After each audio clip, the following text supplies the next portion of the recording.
Hola, en esta oportunidad vamos a dar inicio a todo lo que son los contenidos de la asignatura Costos 2. Si ustedes ya revisaron el programa, Costos 2 se basa en el costeo estándar y vamos a ver qué es lo que ya hemos visto. En primer lugar, vamos a posteriormente a tratar cuáles son las cosas que vamos a ver en esta asignatura a nivel teórico y el primer acercamiento, para después dividir la información que vemos hoy en pequeñas secciones que iremos trabajando a lo largo de las 16 semanas que estaremos juntos. ¿Okay? En primer lugar, les hice esta gráfica donde tenemos en la primera columna cuál es el método de costeo que estaremos utilizando. ¿Okay? Luego tenemos los elementos del costo, materia prima directa en la segunda columna, mano de obra directa en la tercera, los costos indirectos de fabricación que son fijos en la cuarta y por último los costos indirectos de fabricación variables. En el primer método, ¿okay?, que es el costeo real, todos los elementos del costo se van llevando al valor real de la erogación de efectivo que yo hago para cancelar estos recursos. En el caso de la materia prima directa y de la mano de obra directa, no hay mayor problema porque la materia prima directa que se consume se registra a su valor real, ¿okay?, y esto va llevando los costos a medida que yo voy colocando esa materia prima dentro de la línea de producción. Por su parte, la mano de obra directa se va llevando al valor real a medida que yo voy pagando la nómina. ¿Okay? Y yo pago la nómina en función de las horas que se van trabajando en la línea de producción. ¿Dónde vamos a encontrar los problemas? Vamos a encontrar los problemas en los costos indirectos de fabricación. Los costos indirectos de fabricación no todos ocurren durante el ejercicio económico de la misma manera. Por ejemplo, si yo les hablo de alquiler y el alquiler es mensual, yo sé que todos los meses voy a incurrir en el mismo costo. Entonces, si lo llevo de manera real, no voy a tener mayor problema. Pero, ¿qué pasa si decimos que el alquiler se paga por año vencido? Si yo pago el alquiler por año vencido, entonces yo voy a tener 12 meses, ¿ok?, hasta el día antes de que se cumpla el último mes, sin haber cancelado absolutamente nada de costo indirecto de fabricación por concepto de alquiler. Es decir, ese costo no va a estar reflejado en ningún momento en la información financiera de la compañía. Por tanto, cualquier información que yo emita, ¿ok?, una información de carácter intermedio, no va a reflejar realmente la situación de la entidad. Y esto, sabemos, es un problema. Esto va en contra de la normativa contable que nosotros estamos trabajando. ¿Ok? Con los CIF variables ocurre exactamente lo mismo, con el agravante de que los CIF variables son mucho más difíciles de cuantificar de manera real. Entonces, si bien es cierto que existe el método, este método de costeo no nos permite valorar los inventarios en proceso al costo que debemos hacerlo según la NIC 2. Vamos a pasar al segundo método, que es el método de costeo normal. Es lo que ustedes vieron en la asignatura anterior a esta, donde la materia prima directa que se consume, igual que la mano de obra directa que se aplica sobre esta materia prima para ser transformada, se costea a valor real a medida que se va incorporando en la línea de producción la materia prima o a medida que se va pagando la nómina en el caso de la mano de obra directa. Y para los costos indirectos de fabricación nosotros tratamos unos estimados, es decir, proyectamos todos los gastos fijos y variables que yo voy a tener durante el ejercicio económico. De esa estimación yo consigo una base de repartición que sea la más idónea. Puede ser una, pueden ser dos, dependiendo de la naturaleza de los costos indirectos de fabricación. Y en base a eso yo obtengo lo que llamamos una TPA, tasa predeterminada de aplicación. Y a medida que los productos van pasando por la línea de producción, yo voy asignándole costos basados en esa estimación. Esto se parece más a lo que nos dice la norma internacional de contabilidad número 2, que es que el inventario debe estar valorado, ¿ok?, a los costos que ha recibido en su momento de elaboración, o al menor valor entre ese valor y el valor razonable. Entonces, dicho esto, en este método de costeo normal yo trabajo con estimaciones para los CIF. Esto me coloca obviamente en el deber de estar pendiente de que estas estimaciones se estén cumpliendo. Si las estimaciones cambian, yo debo reconsiderar nuevamente cuál es esa tasa predeterminada de aplicación que yo estoy asignando a esos productos y hacerlo de manera más o menos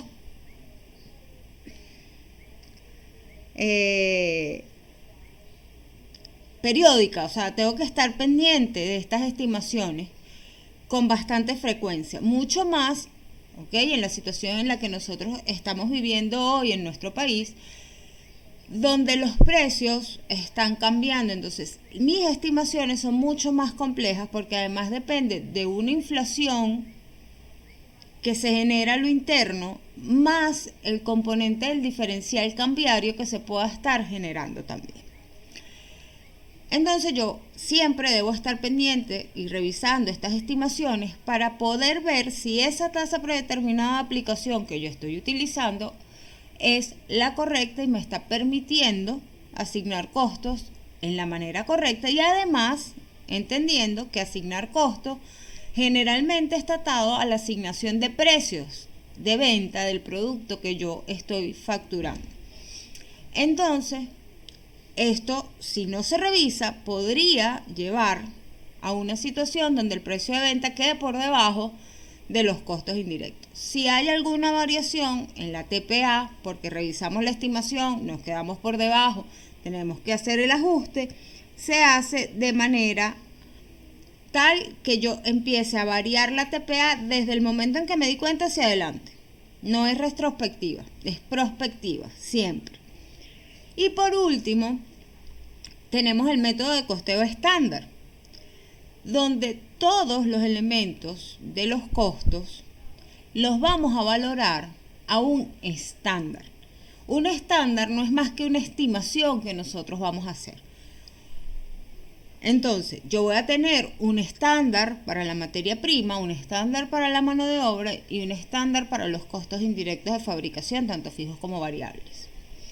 ¿Qué me permite este método de costeo?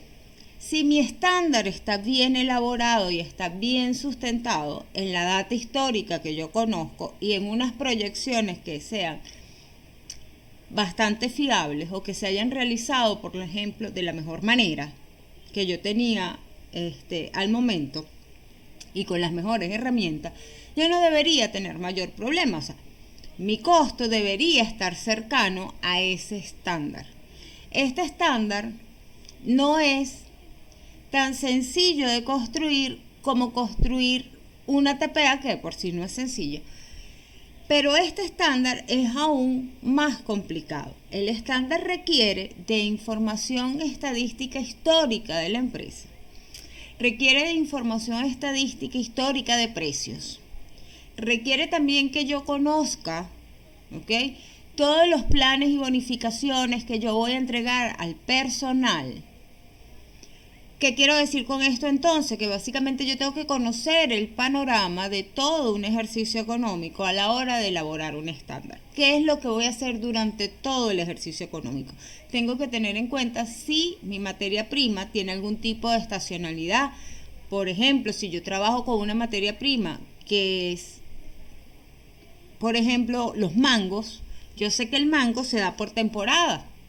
Entonces yo voy a tener temporadas donde el precio del mango yo lo voy a conseguir a un monto barato y voy a tener temporadas en el año que para yo conseguir mango voy a tener que importar mangos y lo voy a tener que hacer a un valor muchísimo mayor.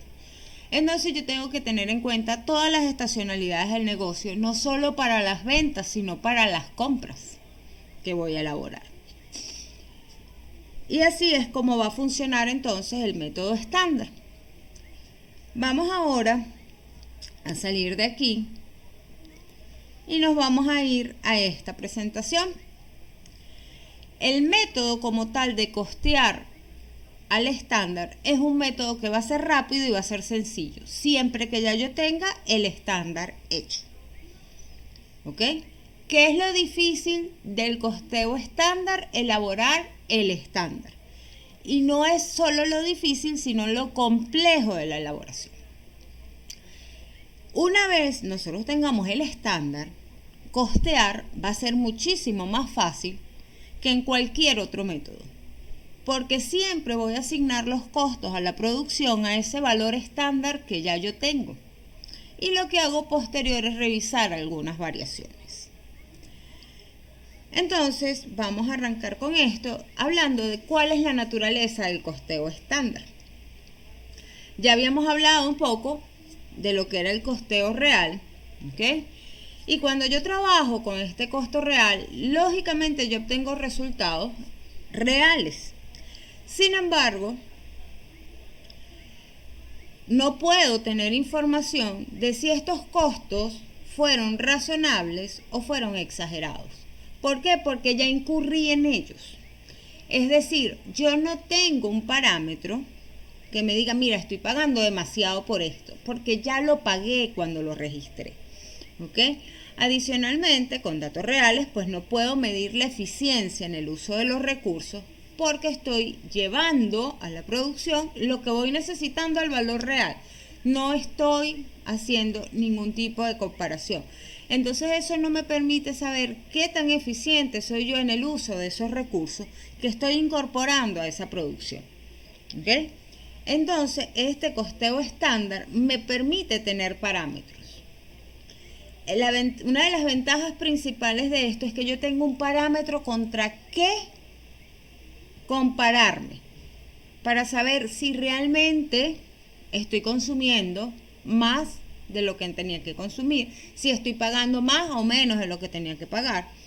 Tengo ese nivel de comparación y esto me permite tomar decisiones, ¿ok? Entonces, tal como lo vimos en el estudio de las tasas predeterminadas de aplicación el semestre pasado, nosotros utilizamos valores predeterminados, esta vez para todos los elementos del costo. Es decir, yo voy a buscar valores, ¿ok?, ya predeterminados, estandarizados para la materia prima directa, para la mano de obra directa y para los CIF. Para los CIF me sirven exactamente las mismas TPA que nosotros veníamos trabajando. Es decir, la TPA que yo buscaba y que ya sabemos encontrar, me sirve ahora llamándola estándar de costos indirectos de fabricación. Posterior, ya yo tengo todos estos valores, ¿ok? Se determina la diferencia entre lo que se costea a ese valor predeterminado y el dato real. Es decir, cuánto realmente estoy consumiendo, cuánto realmente estoy pagando y cuál es el valor que debería de tener. Ese valor que debería de tener ya va a estar dentro de la información financiera. ¿Por qué? Porque cada vez que yo haga el costeo lo voy a hacer a ese valor predeterminado. Y cuando coloque dentro de la información financiera lo real, es que voy a poder ir comparando una cosa con la otra. Posteriormente yo determino todas estas diferencias, ¿ok?,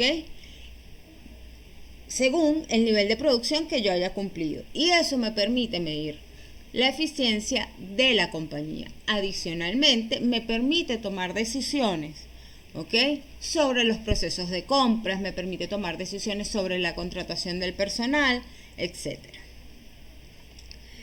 ¿Cuáles son entonces las ventajas de este costeo estándar? En primer lugar, el análisis efectivo de la información de costos. Si yo costeo al estándar, como es muchísimo más fácil, porque siempre voy a hacer el mismo registro en función de ese valor predeterminado, la información siempre va a estar al día. ¿Ok? Determinaciones de razones o causas por las que los costos han variado. Esto quiere decir que cada vez que yo estoy identificando una variación, me permite atacar en dónde se está dando la variación. ¿Por qué? Porque yo voy a tener con qué comparar cada uno de los elementos del costo. Por lo tanto, yo puedo decir, bueno, esto vino de la mano de obra, esto vino de la materia prima. ¿Cuál fue la razón? ¿Cuál fue la causa que hizo que esto ocurriera? Y puedo tomar una acción correctiva o correctora sobre eso que está pasando. Tengo una reducción como otra ventaja, reducción del uso del recurso contable. Al hacerse más fácil el costeo, necesito menos gente realizando registro de contabilidad acerca del costo, ¿ok? Ya que se estandariza ese proceso de producción y carga de la información. Por último, aquí tengo la identificación pronta de consumos extra de recursos en la producción dadas las cantidades estándar. Si yo sé cuánto me tengo que gastar de materia prima y le solicita al departamento de producción más cantidad de materia prima para la misma producción que ya tenía planificada anteriormente, ahí hay un consumo extra y me doy cuenta de inmediato.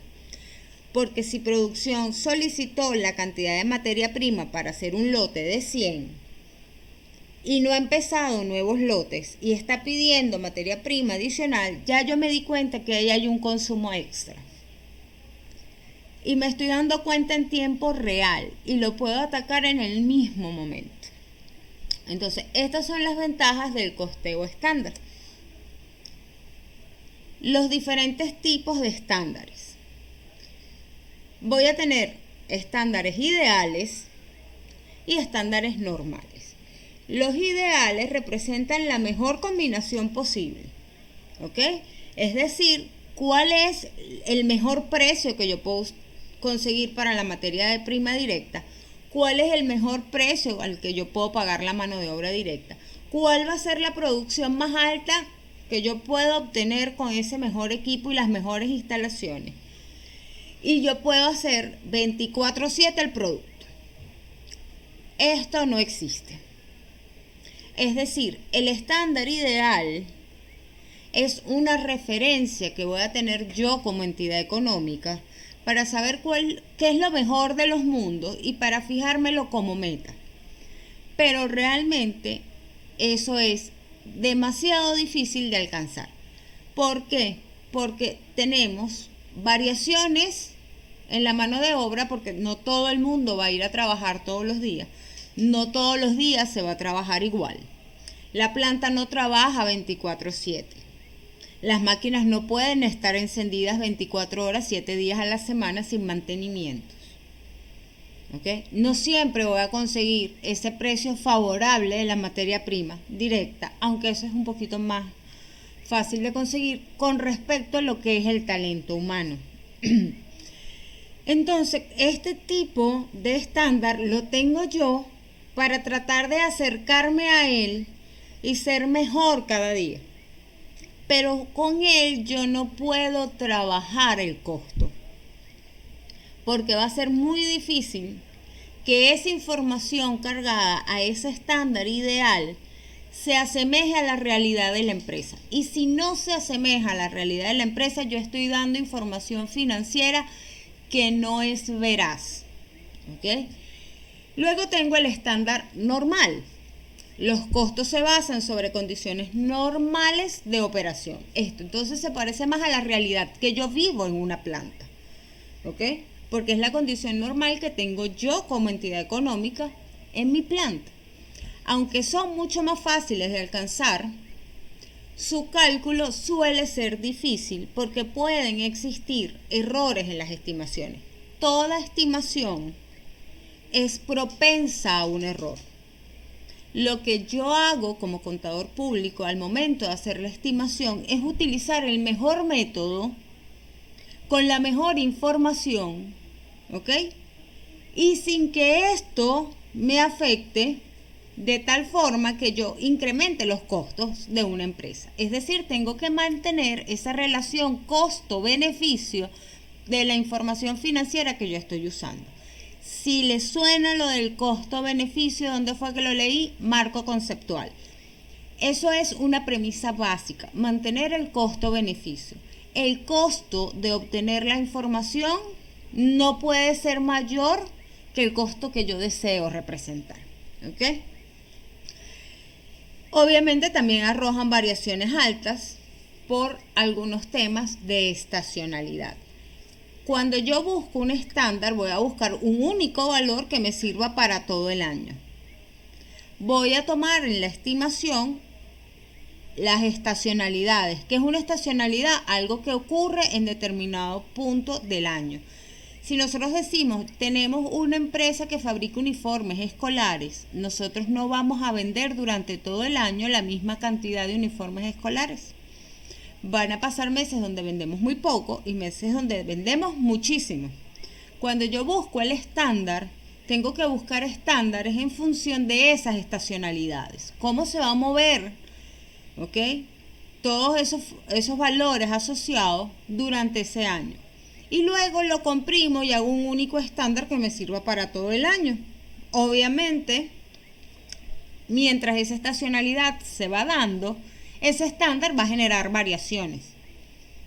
Es mi deber entonces, como persona de costo, revisar que esa variación que se está dando está dentro de los parámetros que yo usé para generar la estimación que me dio ese estándar. ¿Ok? Luego tengo los reales o esperados. ¿Ok? Los normales ya se parecían a mí. Se parecían a mí en lo que iba a ocurrir de forma normal, con una capacidad normal, unos precios normales. Los reales o los esperados son otra cosa. Los reales se basan en condiciones actuales del negocio. Se fijan para el siguiente periodo contable y son estándares alcanzables. ¿Qué quiero decir con esto? Esto no es un estándar que yo puedo mantener en el tiempo. ¿Por qué? Porque el estándar va a variar por las condiciones del negocio. Si yo genero un estándar que me dure, ¿ok?, en condiciones normales, 10 años con una inflación cero, ¿ok?, en el supuesto que todo permanece en condiciones normales, chéverísimo. Yo voy a tratar de alcanzar ese estándar. ¿Se me van a dar unas variaciones? Sí, como en todo. Pero eso no es lo que ocurre en la realidad, y menos en la realidad que nosotros compartimos. La realidad que nosotros compartimos es que yo no sé si el mes que viene mi empresa va a poder producir el producto A porque la materia prima venía en un barco y el barco está en Chile, porque en Chile hay una cuarentena que empieza el viernes y no permite otra vez que el barco salga y llegue a Venezuela para yo tener la materia prima. Eso en el caso ahorita particular de la cuarentena, pero nosotros sabemos que hay una incertidumbre, ¿ok?, que siempre está presente, que uno no sabe si va a conseguir el producto que uno necesita. Entonces, este tipo de estándar me permite, ¿ok?, trabajar con esa condición. Bueno, ¿qué es lo que yo espero ahorita que se pueda hacer? Y con eso que yo espero que se pueda hacer, trabajo. ¿Okay? Obviamente no va a ser tan maravilloso como trabajar con un estándar normal al que le dediqué bastante tiempo. Lo hice de una manera inteligente. Las condiciones son las mejores y sé que me va a durar. Este estándar no me va a durar. Yo lo voy a hacer incluso para un periodo contable, pero es probable que no me dure ni siquiera el periodo contable y yo tenga que hacer algún ajuste en ese estándar. ¿Por qué? Porque se está basando en lo que realmente está ocurriendo, entonces yo tengo que estar más pendiente de ello. Representan un punto de vista cortoplacista.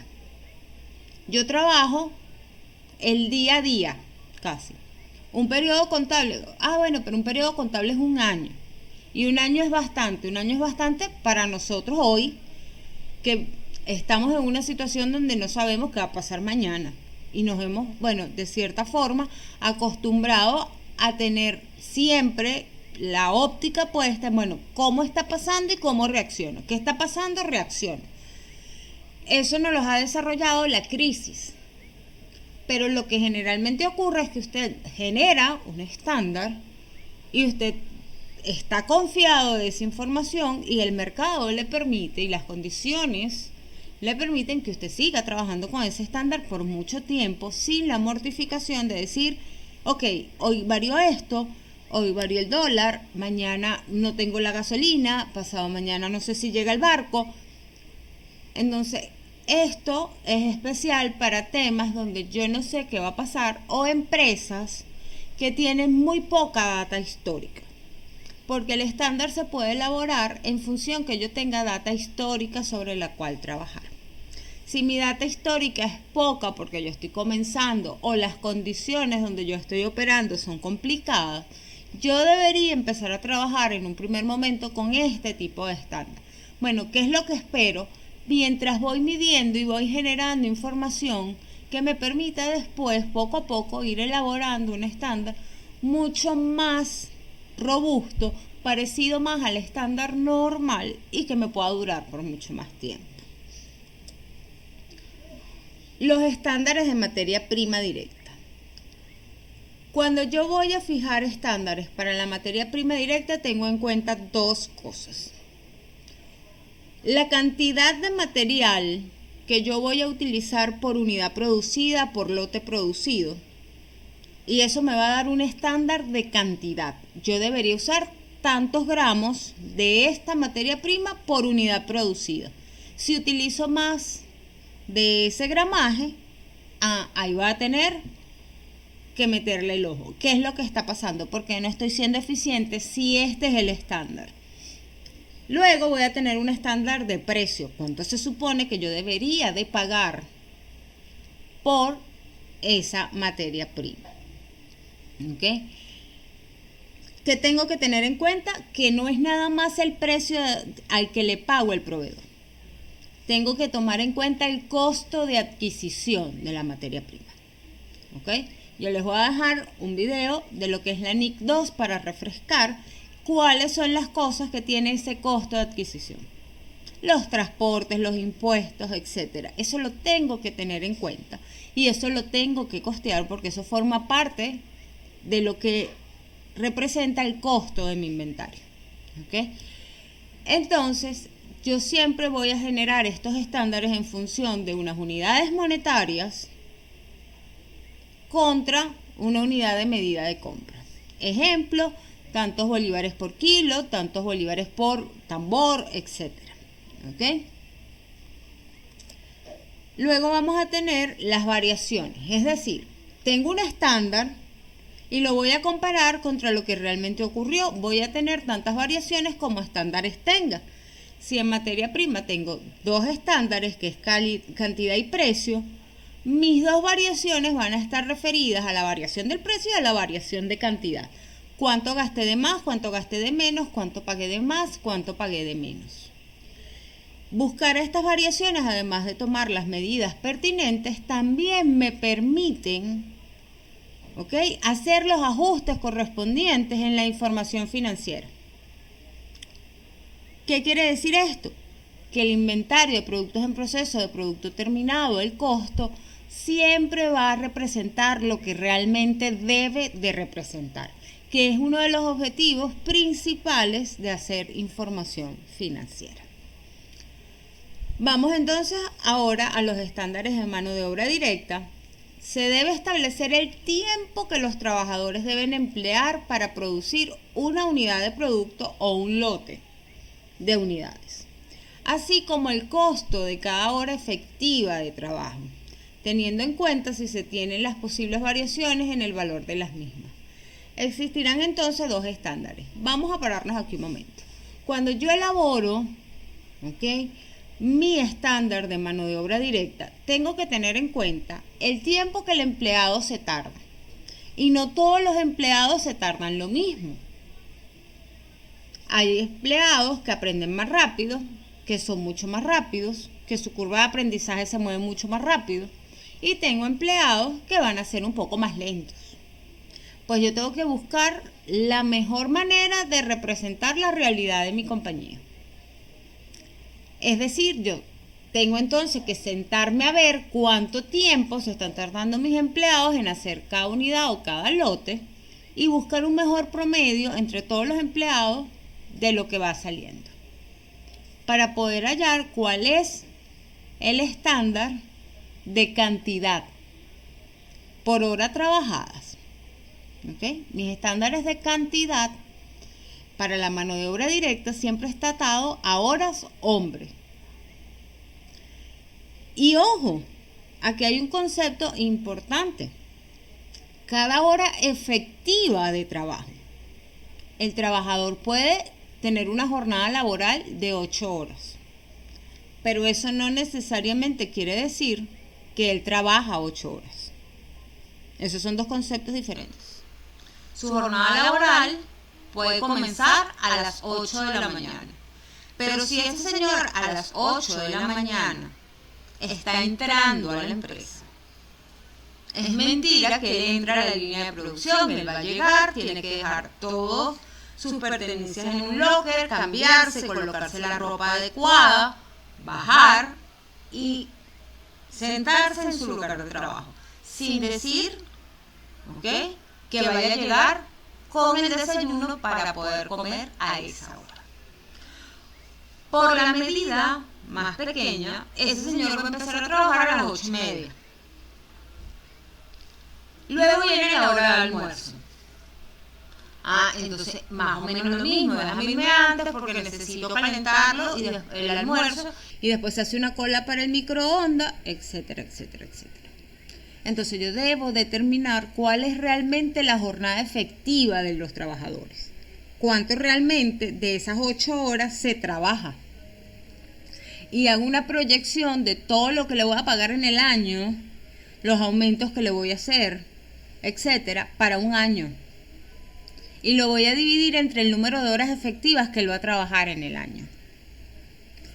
Y allí es que yo voy a poder tener, ¿ok?, cuál es el valor de esa hora de trabajo. Entonces, para estos estándares de mano de obra, yo voy a tener igual dos estándares, ¿ok? El costo o precio y la cantidad de horas a trabajar. Entonces, para mis estándares de mano de obra voy a tener igual un estándar de precio y un estándar de cantidad. También voy a tener variaciones y las variaciones van a estar en función de los dos estándares que yo tenga, ¿ok?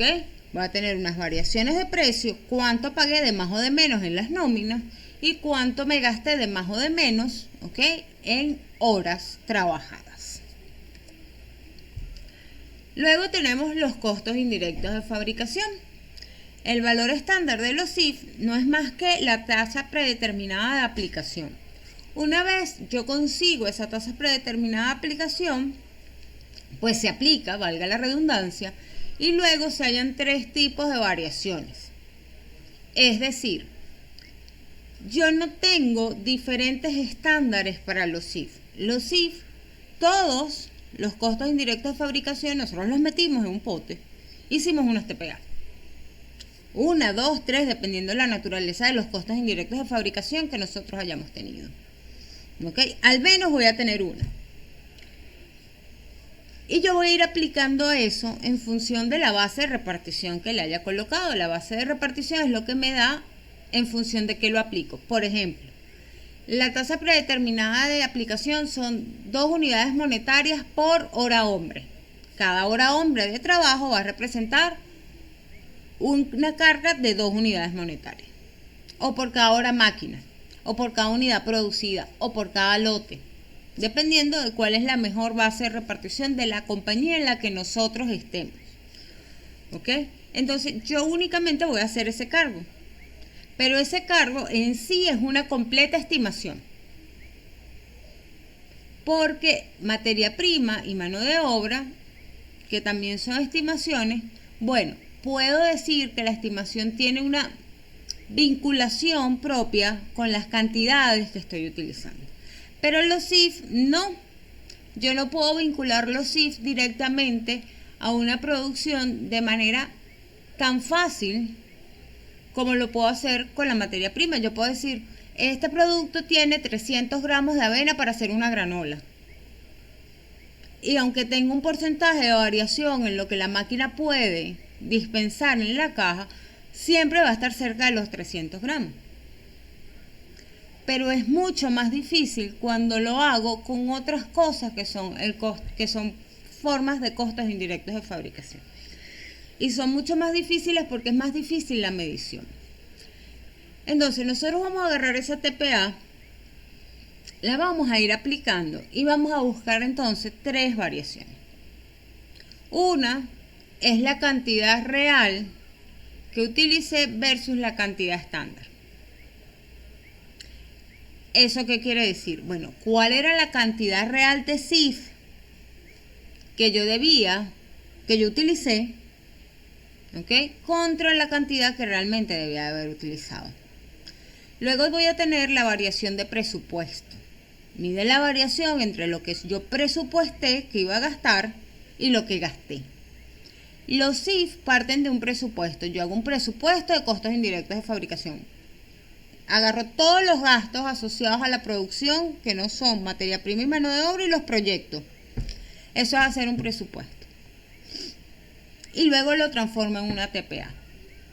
La variación que ocurre entre ese presupuesto anual que yo hice y lo que realmente me he gastado va a ser una variación. Y la otra es cuánto CIF apliqué en la información financiera, es decir, cuánto realmente registré, ¿ok? Contra lo que yo había presupuestado. Estas son las 3 variaciones que vamos a trabajar de los CIF, ¿ok? Cuando nosotros hacemos estas 3 variaciones, nos permiten llevar los costos indirectos de fabricación del producto a un valor muchísimo más cercano a la realidad. Entonces, hasta aquí lo que son los conceptos básicos del panorama que nosotros vamos a ver durante todo este semestre. Durante el semestre nos vamos a dedicar entonces a revisar todo el método de costeo estándar, la elaboración de estándar para los 3 elementos del costo, cómo se hace para la materia prima, cómo la vamos a hacer para la mano de obra y cómo la vamos a hacer para los costos indirectos de fabricación. ¿Cómo vamos a ir costeando esto? ¿Cómo se ven los asientos? ¿Cuáles son los asientos? ¿Cómo hallamos las variaciones? ¿Cómo registramos dentro de la contabilidad las variaciones? ¿Ok? Y revisamos cómo los saldos que nos van a quedar en las cuentas de mayor, entonces sí se corresponden a lo que nosotros estábamos gastando o haciendo las erogaciones correspondientes o los consumos de materia prima correspondientes. Muchísimas gracias por esta atención que me han brindado. Será hasta la próxima oportunidad.